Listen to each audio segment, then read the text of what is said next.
Welcome to Behind the Trigger, and right now we're just going to shoot a couple quick groups with the CZ457 chassis.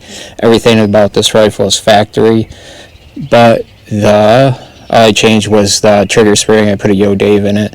I changed out the bolt handle to EGW 3 line, and I'm running a Dip 0 MOA rail with Vortex rings and Diamondback 6 of 24.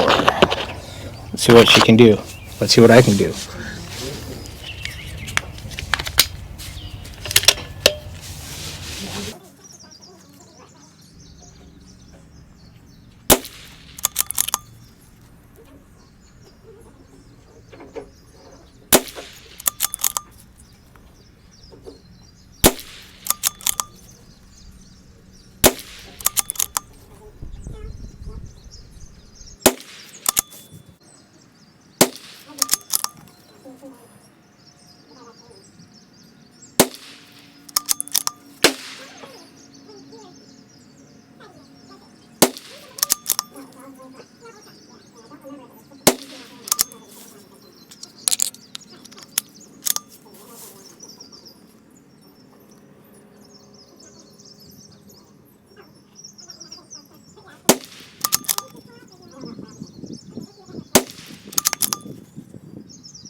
Damn, that's a good group for a factory rifle. Hit that subscribe. Until next time.